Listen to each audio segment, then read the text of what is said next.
Hi friends, ರೈಲ್ವೆನಲ್ಲಿ senior citizen quota ಅಂದರೆ ಏನು? ಈ ಕೋಟಾಯಿಂದ ಇರುವ ಪ್ರಯೋಜನ ಏನು?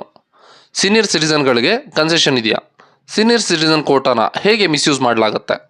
ಮಿಸ್ಯೂಸ್ ಮಾಡಿದವ್ರಿಗೆ ವಿಧಿಸುವ ದಂಡ ಆದರೂ ಏನು? ಹಾಗಾಗಿ ಸೀನಿಯರ್ ಸಿಟಿಸನ್ ಕೋಟಾ ಅಂದರೆ ಏನು ಅಂತ ನೋಡೋದಾದರೆ, ಗಂಡಸರಿಗೆ 60 ವರ್ಷ ಮತ್ತು 60 ವರ್ಷಕ್ಕಿಂತ ಮೇಲ್ಪಟ್ಟ ಹಾಗೂ ಹೆಂಗಸರಿಗೆ 58 ವರ್ಷ ಮತ್ತು 58 ವರ್ಷಕ್ಕಿಂತ ಮೇಲ್ಪಟ್ಟವರಿಗಾಗಿ ಕೆಲವೊಂದಷ್ಟು ಲೋಯರ್ ಬರ್ತ್ಗಳನ್ನು ರಿಸರ್ವೇಷನ್ ಕೋಚ್ನಲ್ಲಿ ಸೀನಿಯರ್ ಸಿಟಿಸನ್ಗಳಿಗಾಗಿ ಅಂತಾನೆ ಮೀಸಲಿಟ್ಟಿರ್ತಾರೆ. ಅಂಥ ಕೋಟಾ ಸೀಟ್ಗೆ ಸೀನಿಯರ್ ಸಿಟಿಸನ್ ಕೋಟಾ ಅಂತಾರೆ. ಸೀನಿಯರ್ ಸಿಟಿಸನ್ ಕೋಟಾ ಇಂದ ಆಗುವ ಪ್ರಯೋಜನ ಏನು ಅಂತ ನೋಡೋದಾದರೆ, ಸೀನಿಯರ್ ಸಿಟಿಸನ್ಗಳಿಗೆ ಲೋಯರ್ ಬರ್ತ್ಗಳು ಸಿಗ್ತವೆ. ಟ್ರೈನಲ್ಲಿ ಟ್ರಾವೆಲ್ ಮಾಡ್ತಾ ಚೀಟಿಂಗ್ ಮಾಡಿದ್ರೆ ರೈಲ್ವೆ ಇಲಾಖೆ ಸುಮ್ಮನೆ ಇರುತ್ತೆ ಅಂದ್ಕೊತೀರಾ?